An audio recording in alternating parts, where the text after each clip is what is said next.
স্বামী মাওলানা গুলাম রব্বানী, এই যে ইনি হলো আমার স্বামী। সে একটা মাওলানা, বড় বড় বক্তৃতা দেয়, সে বড় বড় মাহফিলে যায়, সে বলে যে স্ত্রীকে এমন ভাবে ভালোবাসবে, কিন্তু সে নিজেই আমাকে সেই মর্যাদাটা দেয় নাই, আজ পর্যন্তও দিচ্ছে না। সে কেমন বক্তৃতা দিচ্ছে, যে বক্তৃতা দিচ্ছে সে নিজে আমল করতে পারে না। আমি একদিন নিজেই ওর কাছে প্রশ্ন ধরেছি যে তুমি এমন বক্তৃতা দাও, তুমি তো আমার সাথে সেই আমলটা করো না। সে নিজে মুখে বলে সেটা আমার প্রফেশনাল ব্যবসা।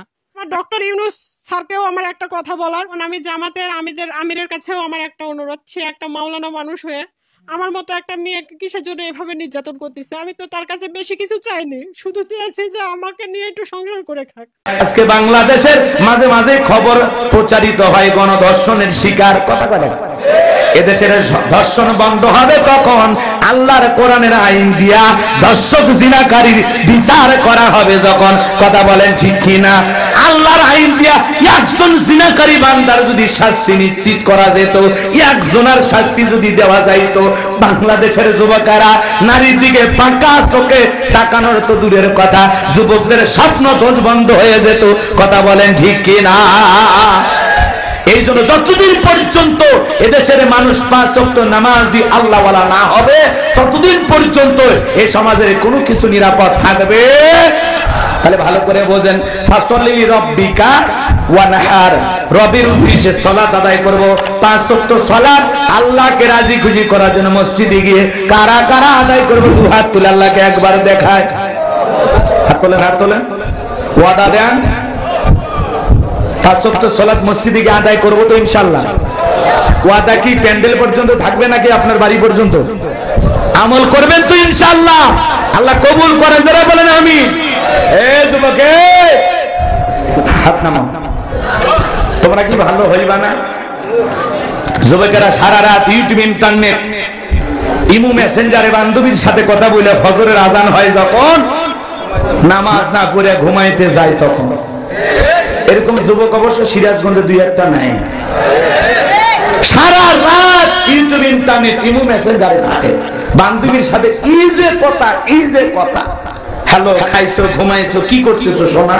ওই পার থেকে মহিলা লেখে, আমি একটা গল্পের বই পড়তেছি। কি বলে? গল্পের বইয়ের নাম হলো তোমাকে চাই। ছেলে আবার এই পার থেকে বলতেছে, আমার ঘরে একটা উপন্যাস আছে, মিলন হবে কতদিনই।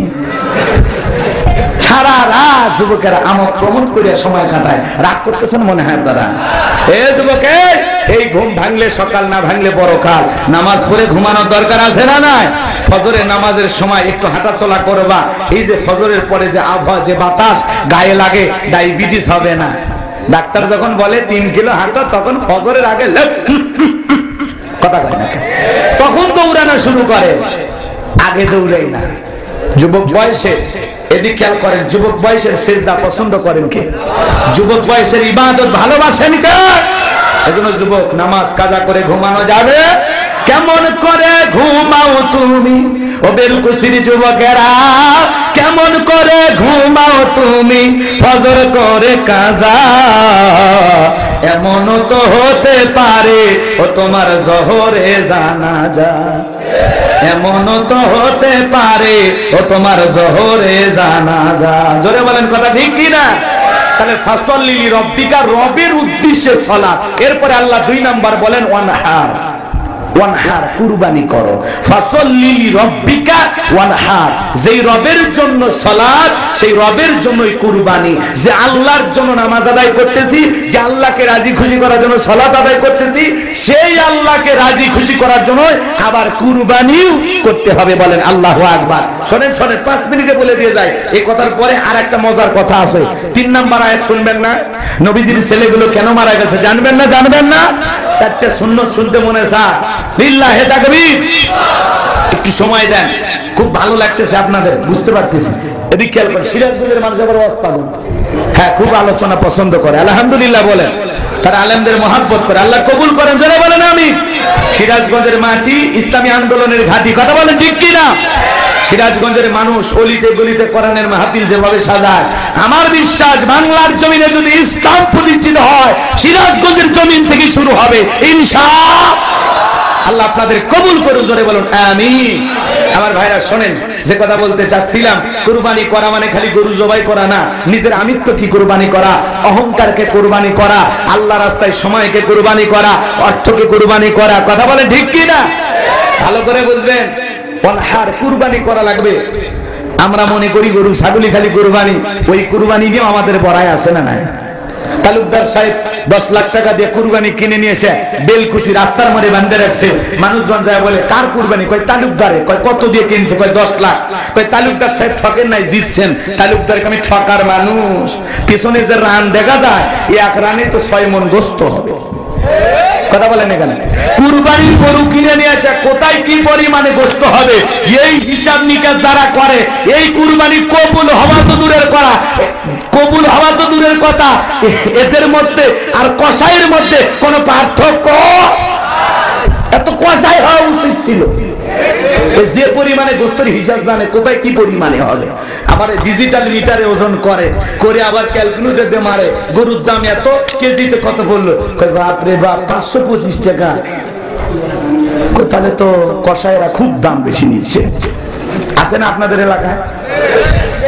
ভাগে কুরবানি দিলে বেশি জ্বালা। কথা কয় না খেয়ে রাগ করতেছেন মনে হয়, মিটার দিয়ে ম্যাপে ম্যাপে কে কয় কেজি পাইলো, এরকম আছে না? না, এমন গরু ভাগে কেনে ভাই রে ভাই, 4 জন দড়ি ধরে টানে আর 3 জন ফেলে, যেই গরুর উপরে বয়স্ক ভাতা ওয়াজিব, যে গরু কুরবানির স্থান পর্যন্ত হাঁটে যাওয়ার শক্তি নেই, কোনত করে নিয়ে যাওয়া লাগে, এই গরু কুরবানি করলে হবে?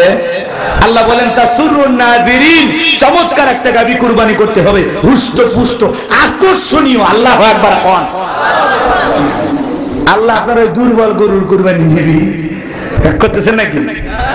আজকে অনেক মানুষ আবার একা কুরবানি দেয় না, সুদখোর, ঘুষখোর, বেনামাজি, হারামখোর, মদখোর সব মিলে এক জায়গায়। কথা কয় না? আমার এলাকার এক হাজি বেনামাজি সুদখোরের সাথে কুরবানি দিতেছে। আমি বললাম, হাজি সাহেব আপনি এত ভালো মানুষ, আপনি একা একটা ছাগল দেন। কয় বাড়িতে ছাগলের গোশত কেউ খায় না। তার মানে সুদখোর হোক আর ঘুষখোর হোক আর বেনামাজি হোক আর মদখোর হোক, ভাগে কুরবানি দেব আমি, যদিও হাজি গরুর গোশত চাই, এই যাই। কথা কয় না? তাহলে ওই টাকাটা ওই জায়গায় কুরবানি না দিয়ে গোশত কিনে খাওয়া ভালো হয়েছিল না? কথা কয় না? এই যে নামের কুরবানি দিয়ে কোনো লাভ হবে?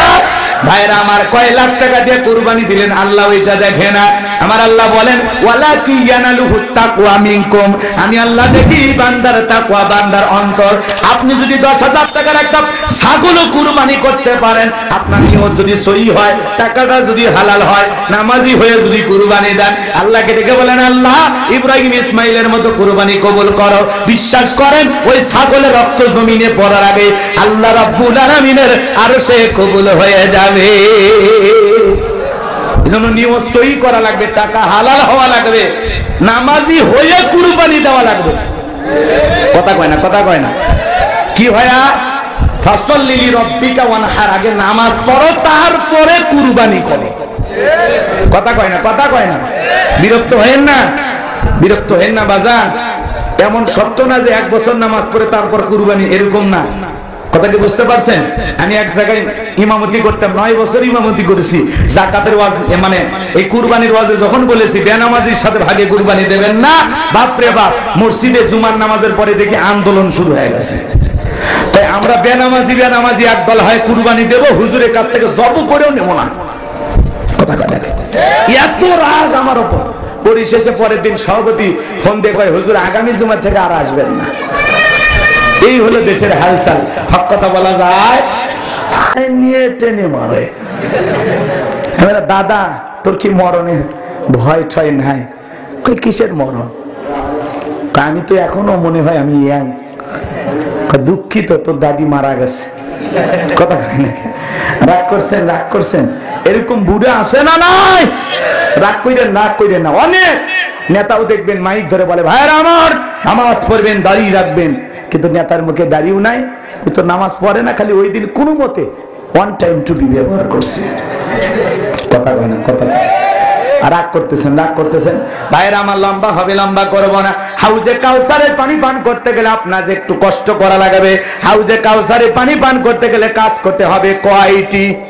জোরে বলেন কয়টি? দুইটি আল্লাহ 2 নাম্বার আয়াতে জানায় দিলেন, জবান ছেড়ে সবাই পড়ুন, ফাসাল্লি লিরাব্বিকা ওয়ানহার। বলেন, ফাসাল্লি লিরাব্বিকা ওয়ানহার, ফাসাল্লি লিরাব্বিকা ওয়ানহার। 1 নাম্বার ভালো করে বুঝবেন, ফাসাল্লি লিরাব্বিকা, রবের উদ্দেশ্যে সালাত আদায় করা লাগবে, নামাজ পড়তে হবে কার জন্য? ফাসাল্লি লিরাব্বিকা, রবের উদ্দেশ্যে সালাত, নামাজ হবে একমাত্র আল্লাহকে রাজি খুশি করার জন্য। আল্লাহ ডেকে বলেন, কুল ইন্না সালাতি ওয়া নুসুকি ওয়া মাহইয়ায়া ওয়া মামাতি লিল্লাহি রাব্বিল আলামিন।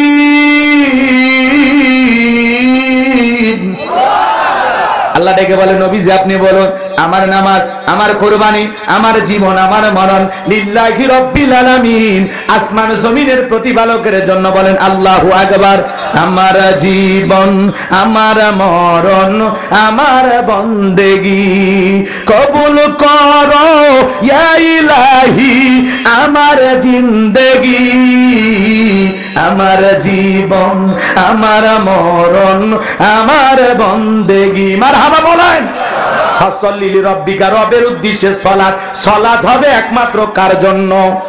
ফালইয়াবুদু রাব্ব হাযাল বাইত আল্লাযী আত'আমাহুম মিন জু ওয়া আমানাহুম মিন খাউফ। আল্লাহ ডেকে বলেন, এই ঘরের মালিকের ইবাদত করে। শোনেন, আল্লাহ ডেকে বলেন, ফালিয়াবুদু রাব্বা হাযাল বাইত, এই ঘরের মালিকের ইবাদত করো। ইবাদত যদি ইবাদতের মতো করতে পারো বান্দারে, 5 ওয়াক্ত সালাত মসজিদে এসে মাথা নত করে যদি আদায় করতে পারো, একটা বান্দার সবচাইতে ভালো লাগার বিষয় হলো এই মাথাটা নত করে আল্লাহকে সিজদা দেওয়া। এই যে গোলামির বহির প্রকাশ, এর চাইতে ভালো আর কোন মাধ্যম আছে? সিজদা দিয়া মাথাটা নত করিয়া আল্লাহর গোলামির মাধ্যমে আমরা নিজের ভিতরে তৃপ্তি, ভালো লাগা, অনুভূতি, সৌন্দর্য খুঁজবো। কথা বলেন ঠিক কি না? এই মাথাটা নত করবো 5 ওয়াক্ত সালাতে। ভালো করে বোঝেন, আল্লাহ ডেকে বলেন, এই ঘরের মালিকের ইবাদত করো। ইবাদত যদি ইবাদতের মতো করতে পারো বান্দারে, নামাজ যদি নামাজের মতো হয়, রুকু যদি রুকুর মতো হয়, সিজদা যদি সিজদার মতো হয়, নামাজটা যদি আমি আল্লাহকে রাজি খুশি করার উদ্দেশ্যে পড়ে থাকো, আমি আল্লাহ দুনিয়ার জীবনে তোমাদেরকে 2টা জিনিস দেব। 1 নাম্বার, বান্দা রিজিকের টেনশন করা লাগবে না, আমি আল্লাহ রিজিকের ব্যবস্থা করে দেব। বলুন সুবহানাল্লাহ। রিজিক দাতাকে? উত্তরপাড়া রাজ্জাক, ওটা তো আব্দুর রাজ্জাক, ওটা দাস গোলাম। কথা বলে ঠিক কিনা? এটা আল্লাহর বান্দা। রাজ্জাক কে? রিজিক দাতা কে? পৃথিবীর জমিনে মানুষকে রিজিক দেন কে? পৃথিবীতে যা কিছু আছে সবাইকে রিজিক দেন কে? ওয়া মা মিন দাব্বাতিন ফিল আরদি ইল্লা আলাল্লাহি রিজকুহা। আল্লাহু আকবার। আল্লাহ ডেকে বলেন, পৃথিবীতে এমন কোন বিচরণশীল প্রাণী নাই যার রিজিকের ব্যবস্থা আমি আল্লাহ আসমান থেকে করি না। ওই আটলান্টিক মহাসমুদ্রের গভীর অতল পানি নিচে থাকা ছোট্ট একটা প্রাণী, তার রিজিকের ব্যবস্থা আমি আল্লাহ আসমান থেকে করি। আজকে মানুষের রিজিক নিয়েই যত পেরেশানি। কথা বলেন ঠিক কি না? ভালো করে বোঝেন বাজান। আপনাদের এলাকায় রাতের বেলা একটা প্রাণী বের হয়, কু কইয়া চিল্লাবার নাম কি? শিয়াল। কথা কয় না কেন? শিয়াল পণ্ডিতের নামে আপনাদের বেলকুচি বাজারে কি ভাতের হোটেল আছে, মুরগির হোটেল আছে, ব্যাংকের অ্যাকাউন্টে কি টাকা জমা আছে? পরে রিজিক দেয় কে? আরো জোরে কোন? একটা পাখি সকালবেলা খালি পেট থেকে নীড় থেকে বের হয়ে যায়, সন্ধ্যাবেলায় বাসায় পেট ভরাইয়া পাখির বাসাতে ফেরত পাঠায় কে? জান্নাতি ঠিকানা ইসলামিক চ্যানেল, বেলকুচি, সিরাজগঞ্জ। আপনার প্রিয় বক্তার মহাগ্রন্থ আল কুরআনের আলোচনা শুনুন।